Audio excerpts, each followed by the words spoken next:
two of our production lines are running on that server right now. We're not going to be upgrading that. But then it was like, okay, well, shoot, I got to get OT a seat at this table.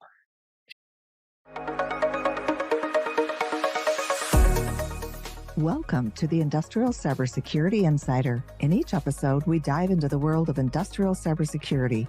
Join us as we cover the latest trends, innovations, and practical insights as we talk with leaders and practitioners across the industry. Gear up and let's get into this week's episode.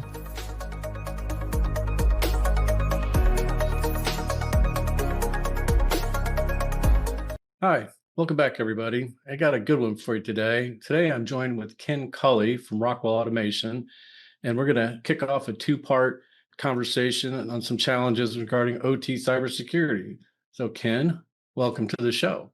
Hey, Dino. Thanks for having me. Give a little background on you and how you got to where you are at this point and where you've been. Yeah, well, man, I have been a lot of different places. My first encounter with OT was probably, over 20 years ago. And actually, my first job in high school was technically working in a process environment, not automated. It was all manual labor bookbindery. But that was interesting. But my first job as a student engineer back when I was going through university was with Husky at one of their gas plants. They've since sold it off to another company here in Alberta. But I spent a couple of summers out there doing little bits of ladder logic, database programming, SCADA system stuff. Second time I was there, I was helping rip out the old SCADA system, put a new one in. And since then, I've just kind of always ended up in the orbit of OT, right? I worked for, another student gig was at a water treatment plant, pipeline company. And then when I graduated, none of that materialized into anything as a career. I actually wound up doing IT for a little while before my wife and I ended up expecting our first. And that necessitated sort of a change up in terms of household income. So I took a position with a company called Matricon. If you worked in the OPC space, that's a name that's fairly familiar. And so I joined the cybersecurity group there. They got acquired by Honeywell a couple of years after that. I left them for a while. I stayed with Honeywell for a couple of years. Then I left for a while, went to Interpipeline, back into the pipeline business, came back to Honeywell. And then when my team at Honeywell kind of dissolved in the post-pandemic era, I had an opportunity to jump over to Verve Industrial, marking the second time in my career that a man named Rick Kahn hired me into a role. The first was at Matricon. And then, of course, Rockwell came in about a year after I joined Verve and bought the company. And so I've been with Rockwell ever since. And I kind of keep moving between roles. Within Rockwell, I started with their delivery group, so actually installing the security software back when it was known as Verve. And then as the name change was happening, I moved on to what was called system support because we decided we needed sort of like frontline support operations, client-facing stuff. And then that group got handed off, that responsibility got handed off to another group. And so now I am running what's called delivery readiness, which is kind of a combination of training and working with clients ahead of security installs to make sure that their environment is ready for us to actually come in and put the software in place. It's a little background for our listeners. Ken and I met a few weeks ago in Milwaukee at a OT cybersecurity training program that Rockwell was putting on. Ken was leading it.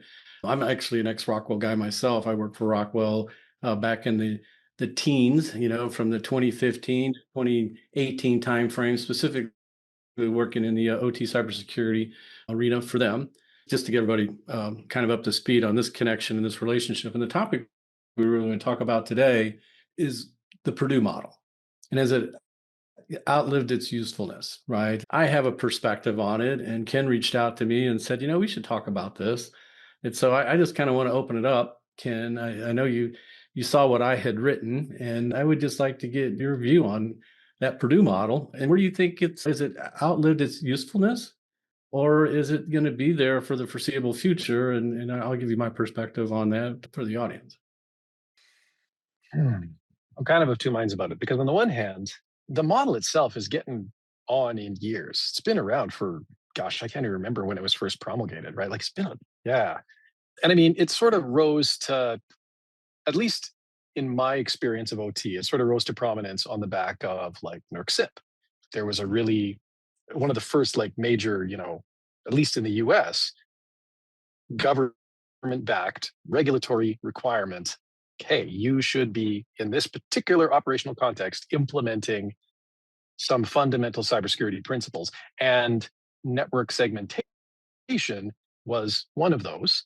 And the Purdue model really kind of, I think, at least that's when it really came on my radar as like, this is how you should be, or this is a good framework for how you should be doing this, right? And it makes sense at like a framework level, right? You should be putting degrees of isolation between the things that are closest to your process and the things that are internet facing. And there should be, a couple or more levels between those two things, depending on a variety of factors, right? The makeup of your plant, the particulars of your control environment, the geographic distribution of multiple locations, right? If you have multiple locations, all of these things kind of factor in. And with a little bit of, massaging, all of that stuff kind of fit well enough into Purdue. It always felt a little bit aspirational to me, like it was. I don't think I ever actually saw a pure implementation of it anywhere. And that's not really surprising because, the reality on the ground often necessitates making some compromises and some choices that might not, that might move you into a place where you're not in pure alignment with Purdue, but it still satisfies, what you have to do operationally and from a regulatory standpoint, and it works. And it's Purdue enough, it's secure enough, it's segmented enough. Rounding the corner now in like 2020, 2025, I try to refer to it less as like, a strict guideline. Again, like it's definitely more in sort of the framework. If at any point in my career I was using it as an actual like guideline and this is how to do it, now it's more just like a framework, a definition. But sometimes you have to reach for the definition, even if there's something better that you could point somebody towards, because there's still flat networks out there in OT environments. And even if the Purdue model is getting on in years, even if it isn't necessarily the best approach for network segmentation, the most secure approach for network segmentation, it is a form of network segmentation and it's easy to explain and it's better than flat. Yeah. Well, the CPWE, the converged plant-wide Ethernet design, right? So there's an architectural model for how you would design a network, right? And how you can set up those security control points in those different areas, levels of the Purdue model, or even at the cell zone. I view it as a people, process, and technology challenge, right? The technologies is not the issue, right? The convergence per se, from a technology standpoint, is moved quite far into the environment, right? Especially when you think about networks and applications per se. And we've witnessed that, even though there's some nuances with OT specific security models and technologies, to me, it's still a people and process challenge, right? I've yet to meet a plant manager that's also the CIO, right? In my view, right? Because if you think about IT/OT convergence, the way that it's being touted, from an industry perspective, that's kind of the role that you're positioning that CISO or that CIO to be. I know that sounds ridiculous from the standpoint of when it comes to safety and process and operations, where how are you going to get an IT organization to be aligned and transparent and very collaborative in that control space without being disruptive, right? And even want to own it. I mean, you talk about large layer flat networks. Yeah, we still see them all the time. Very large companies, still have that type of setup in their plant. But what we're not really witnessing is the handoff between IT and OT. That's why I use that Waymo as an example, right? We talk about a connected physical system where you've basically taken the driver, the OT person, out of the driver's seat, and you let technology move in society and transport people around, all driven by technology, right? With no operator sitting there in that front seat of that car, right? And when it comes to the plant, I mean, we're just not there, generally speaking. Maybe in certain industries, potentially, but I haven't seen it yet where OT is going to give up control. No. And I mean, at some level, I suppose you're not really going to be able to completely pull OT personnel out of the way. And whether that's, because, QA still often has a human element to it, right? You're just literally putting eyeballs on things. You might be using tools as well, right? Depending on what you're manufacturing, you might still be using tools as well, but you still have human eyeballs on the process. You still have human eyeballs on the end product. I call it the human in the loop, right? Right. Yeah, exactly. And there's many other places where, yeah, the human is still inserted into the loop. I remember being a young, dumb engineering student trying to run calculations on pressure in a gas line was one of the things that my supervisor gave me my first time at Husky. So yeah, it's calculate me the line pressure on that one. And I, applied all the principles I'd been learning in my classes to that date. And I got an answer that was mathematically correct. And then the lead plant operator is just like, and all he did is he literally inclined his head and he's like, you're off by about 15 PSI. He didn't do the math. He could just hear it in the line because he's been working the plant for 50 years. And you have that, right? But as you and I both know, I call it the silver tsunami, which, I can say that because I've got the silver hair. We're losing that tribal knowledge in these manufacturing environments. They can pick things up just by sight and sound and activity to know what's going on in order whether things are going well or things are getting ready to go sideways. How do you get that knowledge into a younger workforce, right? Or leveraging AI, which is a whole different conversation, to bring to that forefront into a production facility that's making whatever goods that are being made, right? Again, back to the people and the process, right? If you really want to see a true IT/OT convergence, that dynamic has to change. Again, it's not a technology issue per se. It's not. It is a people and process technology or people and process issue that is the challenge for anybody, right? We see it all the time. You and I, the firms we work for, we make our livelihood working in manufacturing environments. We know who it is we're talking to every single day, and what our responsibilities are, whether it's to put in new control systems and new machines, or whether it's the infrastructure that stuff rides upon. We don't have a lot of interaction with IT. And I'm not saying that's right.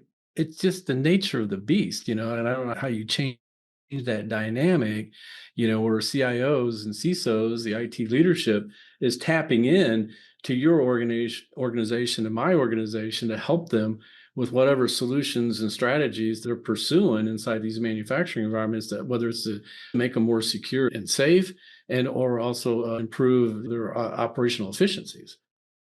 It's funny you mentioned that because you're right. I mean, the technology is there. Although, let's give at least a cursory nod to the fact that technology tends to, shall we say, persist in OT environments a lot longer than it does in IT environments. There's multiple reasons for that. I'm sure you've talked about it on your podcast. I know I've talked about it on mine.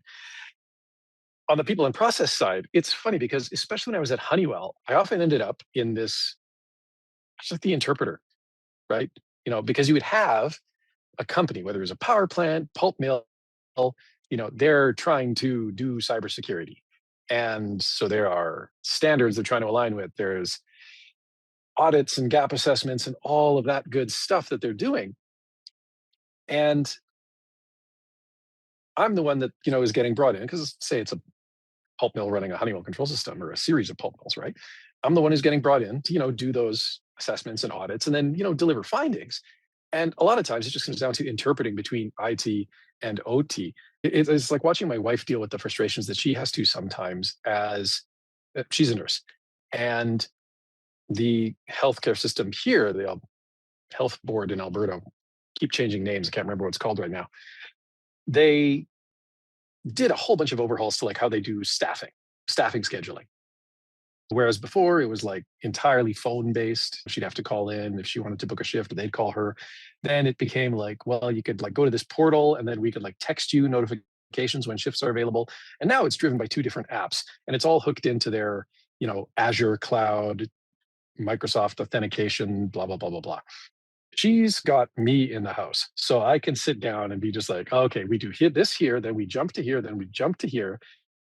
I think I've already lost, her at that point. But the point is she's got me in the house. I can set that up for her. I can show her how it works. I can show her again, 3 months later if she needs a reminder. And then she kind of just sits back and she's just my average coworker is 12 years older than me. They are going to die. And there's something to that. You kind of see that in OT as well, because you get people like, my plant operator who can incline his ear and tell me the exact PSI in the line better than my math can. But if you tell him that he's got to start using MFA, he's not going to have any idea what that even means, let alone what it entails. Why does that matter, right? Exactly. And it's one of those things where, it's hard to illustrate to people why it matters until it really, really matters. To your point, even MFA, I mean, I've worked in plants where shift change, the operators don't log out and the new operator logs in with a unique ID. They use the same ID, just some guest ID to get back into the machine centers. They never log on or log off in that environment because they forget their passwords. And then, of course, you got to get a hold of somebody to reset it for you. And to them, that's losing time, right? The message that I always heard early on in this game is security just gets in the way of getting things done. That was the OT mindset. And if you bring it up to them today, they'll tell you flat out, it's not my problem. That's IT's problem. They push it off.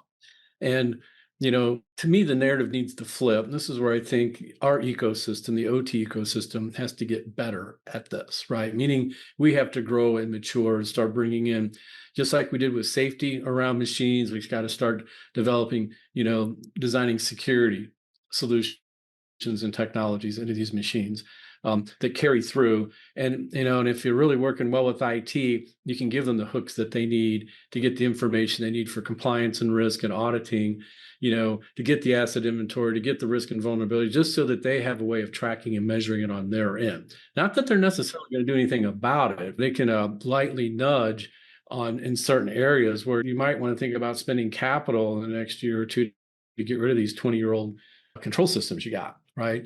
The Windows 7 machines that you still have in your environment. Standardize on your networking platform, for example, right? Implementing, firewall policies, within that environment where IT has a lot of relevant skills and knowledge and capabilities to assist. But what they're missing is what's operationally important to that plant, right? How can they do that and do those things without being disruptive? And causing headaches and or downtime. And my experience, I say this all the time for IT guys, for them who've already had their hand slapped or had been poked in the eye, it's like trying to pick up a porcupine. No matter what you try to do to pick it up, you're going to get stuck. So they just learn to leave the damn thing alone. And somehow that needs to change, right? But that means that IT capability, because of going back to the Purdue model, the anatomies of these plants, even if you've got 30 plants, no two are the same. To your earlier point, those machines have been out there and deployed in different eras, right? And so you really have to understand the anatomy of the plant and how it operates when they do line changeovers, when they do shift changes, when they do maintenance windows, product swaps, whatever they might be doing. You got to get in tune to that, right? As an IT person, to be able to implement your cybersecurity tool sets, again, without being disruptive and still get what you need out of the environment. The area in which you work at Rockwell today and other cybersecurity tools, platforms that are geared for that OT environment have a lot of rich context and a lot of information, but I don't think IT knows how to map that per se to move forward, improve that cybersecurity posture, right? Which is really the end goal. How do I improve my cybersecurity posture? Mm-hmm.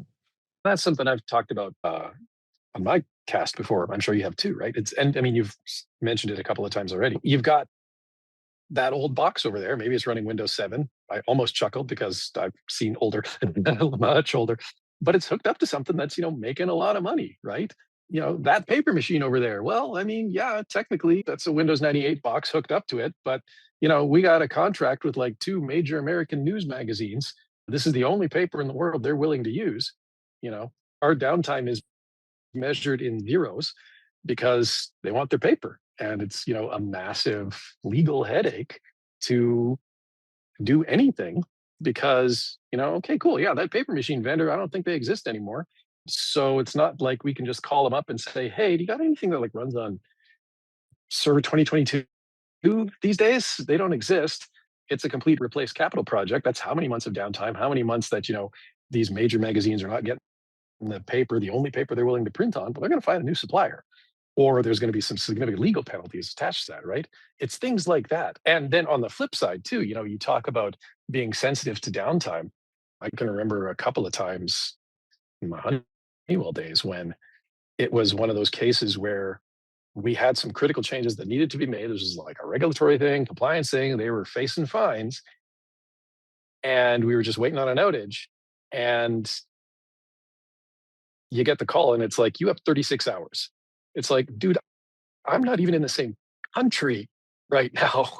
It's 10 hours for me just to fly there and dry because nobody builds power plants or pulp mills anywhere near pleasant touristy places that have frequent flights to them. Well, and just the inherent knowledge of the information that you need to collect before you even go on site, right? To even begin tackling a problem. I mean, when we're looking to set something up and we're meeting with the key stakeholders that are involved and we're trying to get our hands on, IP and VLAN addressing schemes. We're trying to get configurations out of switches and firewalls. We're trying to get drawings and documentation, site drawings. And back to the earlier, if the plant's been around for 30 or 40 years, and maybe changed hands a couple of times, that stuff gets harder and harder to find. The tribal knowledge is not there, and so then you're in a huge discovery effort the first time around, just because they tell you something. You talked about the operator with his head kind of cocked to the side. I do the same when people tell me, like, remote access, for example. Well, how do you get in there to support this? Well, you don't. You got to come on site. It's like, then I open up the panel and there's a TOSI box sitting in it, or a cradle point cellular modem, right? Some VPN concentrator, or there's a jump box, right? Or they think because they got dual NICs in their PLCs that they're safe and secure because you can't get to the control side of what that other NIC is running for the interlocks and IO on the backside. And so when you start putting it in context like that, and it's usually with IT and OT together to have that conversation, because it's eye-opening for IT, and it's also letting OT recognize what we're trying to solve here, because this is the target, right? These control systems are the target of this security strategy that your company has decided to move forward on. And so we have to get our arms around this plant. And they may have one pulp mill in one on the West Coast, and then we go to another pulp mill down in the Southeast, and they're not the same. It's not like you can just replicate what you did in one in the other. You still got to go through that discovery phase because they don't have asset inventory in that environment. They're not really sure what kind of remote access is going on in there. They have different networking technologies being used in those plants, different control systems. Might be Rockwell on the West Coast and Siemens in Southeast, right? And that's where IT kind of gets lost because that's just not their model, right? Standardization, centralized approach, right? That's not your plant floor. That's just not the way it was built. And a lot of those plants run and operate independently. They have their own P&L. They pick their different partners that they want working. They like this particular system integrator that, is from the community or local to them, versus one that might be more of a national, where you can get that breadth and depth across your plants to start standardizing and centralizing some of that stuff and put a strategy together. When you go back to the Purdue model, again, the Purdue model to me is just a map at the end of the day, is really what it is. And it's not saying you have to live within that Purdue model. You already do. It's just the map of your environment. I know where your IO is and stuff down at level 0 and what's in level 1 and what's in level 2 and what's in level 3. We usually don't get too concerned about what's in level 4 and 5 because that's IT's world, right? It's when you get into level 3 is where it's truly an OT environment. I've yet to see any companies where they've moved any of that into the hands of an IT organization to manage and support and to strategize on how to be successful. The business we're both in, from a cybersecurity perspective, I've seen lots of OT IDS platforms, even though yours is not quite that, implemented. And it's been in there for years, and you're seeing a third or less than half of your assets. In your environment, you don't have an accurate asset inventory, which means you don't have an accurate understanding of the risk and vulnerabilities within your industrial environments. Yeah. Well, it does begin with that. You don't know what you have. You don't know what you need to defend. That's security 101, right? In every security framework, regardless of the industry you're in, the vertical you're in, the very first thing you have to have is an accurate, up-to-date asset inventory. And once you've got that, well, then, there's all sorts of stuff that becomes enabled at that point, right? You can start doing risk assessments, crown jewels analysis, right? Like, what are the critical systems? Can't lose these. What are the less than critical systems? Well, if I lose that, I might be okay for a day or two. What's going to trip the boiler in 5 seconds? That kind of stuff. You can start figuring out, hey, especially if you are like in a fairly flat network, like, what are the points that we can segment at? And Purdue comes in a little bit useful there, as well as, just like you say, a map. Not so much as, like, the strict guidance of like, okay, well, those things you must wall off as your level 0, and those you must wall off as your level 1, but more where the communications need to go, right? The part of Purdue that I like to hang on to the most is the whole idea of one up, one down communications, right? There's never, especially coming down, right? Going from a level 4, reaching down into the environment, you want those connections between level 4 and anything below it highly brokered, and really you never want them to go past level 3. Or if you have a 3.5, right, that IDMZ or DMZ, whatever we're calling it, has many names, but you want the communications to be tightly brokered, especially if they're flowing down into your OT environment, and to a certain degree out as well. Control communications, anything that can actually like change something within your OT environment, you want to keep that as isolated and as far down the stack as possible, and as far away from the internet as possible. Coming from the lower levels up, we see a lot of PLCs, for example, that are trying to reach something that is outside that level 3 or 3.5. It's trying to get to 4 or 5, or even the internet, right? In the Purdue model, I put the internet at level 6, even though there's 5 levels in the Purdue model. But to me, the internet is level 6. And it's not that it's getting out, but it's trying to get out, right? It's knocking at the door, right? And when you turn around and say, well, why is it doing that? The client doesn't know why that PLC is doing that. It's whoever, did the programming and development of it back in the day is left that in there, right? And it just takes a screw up. It could be a firewall update. What was once closed is now open. A configuration change in the environment, or somebody setting up a remote access that's going around that.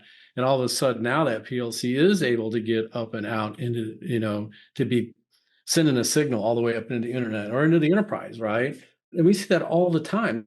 That is a regular occurrence that we find at devices in the levels 2 and 1, and 3, trying to get out of the box they're in, the box they're supposed to be in, right?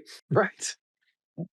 And all of a sudden you're on Shodan. Oh dear. Yeah. And we've seen that too, right? IT leader who should be concerned about that, how do they get their arms wrapped around that, right? If they're not going to work with the OT people and pour through that information, or the integrators and the OEMs who also are playing a role in those plants, right? That's the third leg of the stool. You got IT, you got OT, and then you got those SIs and OEMs that work in your plants every day, right? Remote access, people on site, they got a role to play to maintain and support or do startups, whatever the case may be, and they're in your plant. You're not really tracking what they're doing. And what they have is their workbook, that their laptop that they're using to communicate with that stuff, right? They bring in their own stuff. If I go to 10 plants, 8 of them are going to let us walk in with their own laptops and plug it into their environment. 8 and 10, right? Because they're not in a position to hand off computers to people that are showing up to do work in their environment, to make sure that it's got the right, EDR package on it, and the right services that are supposed to be on it. It's been scanned for malware and all of that. It just doesn't happen. And it's an expensive proposition for them, because I used to work for a very large adult beverage manufacturer. And that's what we did. You come up to our plant, we're going to hand you a laptop, and this is the one you're going to use. But then we had to keep expensive software on there. We had to keep Studio 5000 software up to date and on those machines, right? This stuff isn't cheap. That dynamic is something, again, I think IT misses on. They wouldn't let somebody do that in their environment if they went in to go work in their data center, right? They're just not going to let some contractor or consultant walk in and plug into their data center environment right onto their network. They don't allow that. You would hope not, right? It's definitely not a good practice. But in the industrial space, we find that to be true. So commonplace. Yeah. Very common. I've seen it live. Yeah. We do it today. That's the business we're in. We do it today. And I know probably the Rockwell field guys that go out there and work in plants too probably do the same thing, for the clients that they're supporting. Again, circling back around to the Purdue model, it's just a map of where things sit within your plan, right? generally speaking. And so by then, if you can start isolating by whether you want to at the level, the cell, the zone, the line, and start building out your micro segmentation, have something is using your words, brokering that conversation between whatever it's talking to within the environment to make sure that it's okay versus things that it's talking to that's outside that zone. You know, just it could be even the same plant, could be level 3 to level 3, but it's from packaging to brewing. And why does my control systems need to talk to the brew house, right? Maybe the filler does, to go to the release grid or to utilities to call for steam or hot water to clean the lines, whatever the case may be. But map those out and then make sure you have a mechanism in place to make sure that they stay in their lane. Yeah. Versus, yeah, just, wide Willy-nilly. open communications. Right. Yeah. Yeah. So again, Purdue Model, it has its place until you get to, I guess, a fully autonomous AI world that's working flawlessly. Again, back to my Waymo, even though I did catch a good story the other day, because the Waymo thing's been popping in my head since I used one in Atlanta last week. There was a guy who put his luggage in the trunk of that Waymo and then got to his destination, I guess the airport, and got out and was trying to open the trunk to get his luggage out, and the car drove off with his luggage in it.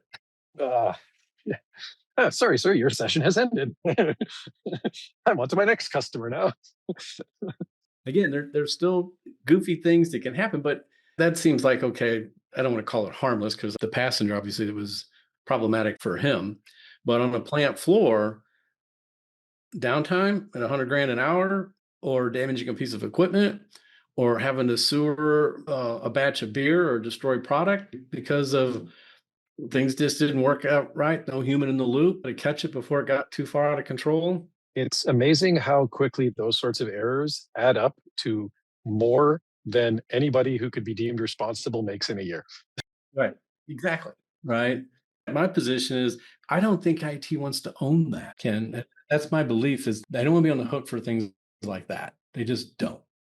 Right, wrong, or different. I don't see it because otherwise my phone would be ringing every day from IT leadership wanting to know what it is that we're doing for them in their manufacturing facility. I got 30 plants, you're working in 6 of them today. You got 15 people out there working in these 3 plants, doing startups, doing maintenance and support. What are you guys doing? How are you doing it? What tools are you using? What's the activity and tasks that you're being asked to do by my company, right? So I can get my arms around this as I'm trying to build out my cybersecurity strategy. To me, that's the miss. Right now, I see that as the miss. And I don't know why. I know Rockwell's been doing a better job of getting to IT leadership, to have these conversations, but those are the big companies with deep pockets that really are trying to do the right thing and get involved and engage. But that's such a small percentage of the overall manufacturers that are out there.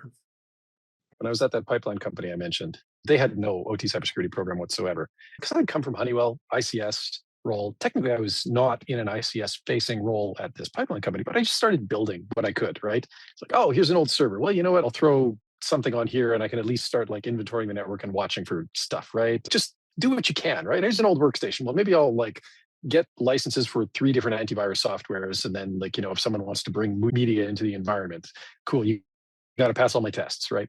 Just lives on my desk. Do what you can. But eventually they brought in big outside consultancy to build them a company-wide cybersecurity program.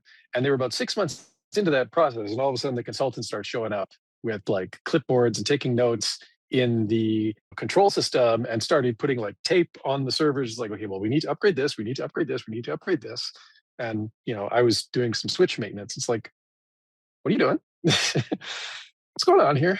And they explained it. And I'm all for those kinds of programs. But obviously, they were coming in with absolutely no context, right? You can't just be like, oh, well, here's this server. We should upgrade it to like the latest and greatest supported model. That runs 2 of our lines. 2 of our production lines are running on that server right now. We're not going to be upgrading that. But then it was like, okay, well, shoot, I got to get OT a seat at this table. And at the end, I mean, I think they did find a good balance between, what was IT's responsibility and what skill sets they needed to ensure they had on the OT side to supplement or complement what IT would also be assuming responsibility for. But a lot of times it just comes down to communicating those realities, right? The complexities of OT, the roadblocks that exist to just doing things in an IT way, even if it is something as simple as, upgrading your servers every few years, or upgrading your desktop PCs every few years, or pushing all the updates that you can when you can. Well, I know you've heard this term. It's thinking global, but you got to act local, right? And again, if you got 30 plants, it's a resource challenge, right, internally, because that depending on how fast you want to move in this journey will determine how many resources you need to be able to execute that plan, right? Because you need people that are close to the process, who really understand how that plan operates and are committed and willing to do that, right? And so now 30 plants, it's like, okay, well, you might need, 25, 30 some odd people working on this instead of just two, right? Unless you plan on spending 5 to 10 years doing it, right? And by the time that time rolls around, it's a whole nother set of problems that you got, versus I want to get this done in the next 18 months. Well, you're going to need an army, and you're not going to get that internally, right? Those organizations that self-perform, which I know you and I talked about in Milwaukee, that's a heavy lift. And regardless of the technology, to be able to do it right and be consistent and stay on top of it and turn and be successful, you got a resource issue. Which where I again flip around, it's like, why aren't you leveraging the system integrators to help you with that, right? Because a lot of them have practices. They have the partnerships with these technology companies. They've been working in your plants for years, decades, right? They got a lot. They know a lot, right? And tap into that. I mean, it seems like the best way forward. And maybe that's, why it's a really, really great thing that, like your group and some of the others that were there at that training, right? Like we're actually now getting our product line, right? The security product line, asset management and inventory, right? Find what you have so you know what you need to defend. We're starting to get that now into SI partner channels, and that could be a really, really good thing. But you are exactly right. Like these are the people who are, they have almost that same level of plant familiarity as Mr. I can listen for 15 PSI variations. But they understand the technological side. And it comes back then to that interpretation layer, right? They're the ones who can speak to the IT side of house, then take what the IT side of house says and speak to it in plant operator on the OT side, to people who are, from the highly technical to the people who are very process wise, but not necessarily, computer savvy. Well, yeah, organizations like ours are a trusted entity to that OT organization. I mean, you're not there if you're doing a bad job, right? You're just not going to be allowed. They're not going to ask you back. They're not going to let you get involved. If you're a lousy integrator, you're very disruptive in the environment, or your technical prowess is way down on the scale, you're not going to be in there working anyway, right? And so, to the point, if you really want to be successful, and you want to get that asset inventory, and you want to get your risk and vulnerabilities well understood, and you want to start forming a plan on how you want to execute this, you're going to have to tap into that resource, so that third leg of the stool.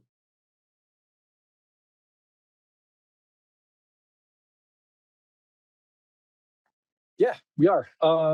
So I don't know if all of y'all out there, I mean, if you got hair the colors of mine and Dino's, you might remember like some of those old cop shows, where they would do like the crossover episode. The whole plot would start on show A, and then you'd have to like tune into show B the week following to finish out the storyline. So we're trying to do something like that here. So, yeah, Dino will be, well, once this episode goes live, Dino will also then be joining my crew over on the OT After Hours podcast, little passion project I've been running out of Rockwell for a couple of years now.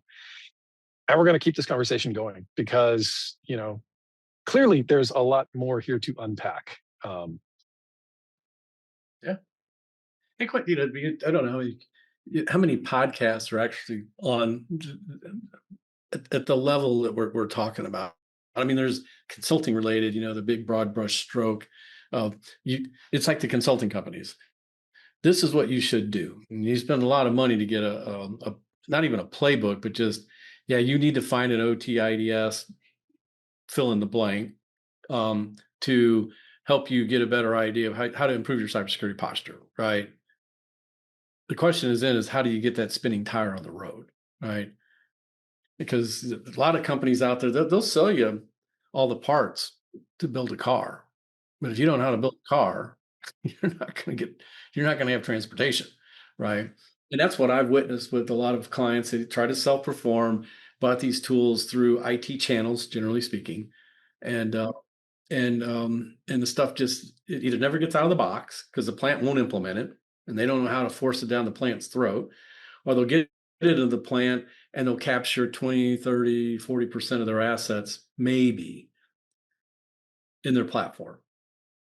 Well, yeah, because if you're trying to do it bespoke like, or with, shall we say, less than complete buy-in, um, there's just going to be areas that you're just not allowed to wander into, right? Whether it's, oh, you can't, connect to that switch and put a tap port on it, or, yeah, you're not deploying agents. Um, it's just not going to happen. Right. Yeah, if you don't speak their language, you show up without the proper PPE. I mean, take your pick. They're going to put you in a box, and you're going to stay in the box until you decide to leave the plant, right? That's the joke I always used to make. It's like, and that's a hard ask too, right? Because now you're adding a whole other layer. Now I need somebody who's highly technical, understands the plant intimately, but also can show up at the plant and, or at least, well, I mean, with an SI, you've been working on the plant for years. So hopefully you've already built that relationship, right? But imagine someone coming in from the outside, right? You got to show up at this plant. You got to be able to speak the language. You got to be highly technical, but you also have to be enough of a people person that you can sit down with that plant operator and, within about a day, convince him that you should be allowed to come back the next day and have significant levels of access to his kingdom. Um, that's it's not easy to find people that check all those boxes. You can find highly technical people. Yeah, you can find highly technical people. You cannot necessarily find highly technical people who can think on their feet and are like kind of outgoing and conversational. That's a different thing entirely. Well, a lot of times we'll go to the plant, and the IT guys are the ones that are initiating it, which is great. They're the ones that crack the door open to have the conversation. But as soon as we get on the plant floor, Ken, and get ready to go, we put the uniform on, as I call it. We show up with the uniform on and get ready to go on the plant floor. That's when the IT guy is like, "Yeah, I'm not going on the tour. I'm not going out there and crawling through that plant for the next 2 or 3 days." They just, that's just not something they want to do, right? They'll work on the network. Again, the network that they can control and manage, it's their responsibility, firewall network. But after that, everything from that IDF down into the control, again, Purdue model, anything at level 3 and down, they're out. They're like, yeah, you guys have at it. You work with the electricians and the operator, maintenance guys, the engineers. You're going to have to go deal with them to get the things you want, which is fine for us. We're good with that, right? That's not a problem because we do that every day anyway. But for them, it's like, yeah, I have no interest in doing that. I didn't bring my safety shoes today, Must be nice. Not have to always travel with checked baggage because I've got 2 pairs of steel toes and all my arc flash gear. Yeah. Yeah, I had to laugh at Jessica when we were leaving after the training because she was on a startup in Vegas at a food plant, and she flew from there to Milwaukee.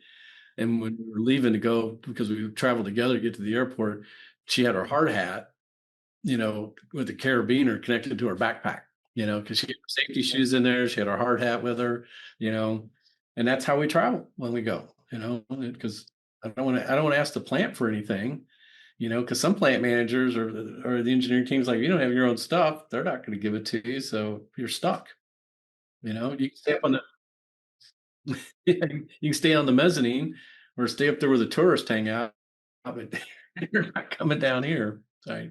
You can't see it. It's just off camera over here, but there's 2 suitcases and 2 backpacks. And it's basically like, yeah, it's what kind of, it comes down to like, what kind of trip is this, right? So like for Milwaukee, cool. I will take the backpack, like the smaller backpack and the smaller suitcase because, well, I'm just in the office. I don't care. But the other one is for, that's where the PPE is already tucked away, ready to go, the extra pair of steel toes, the bigger backpack that holds the extra gear.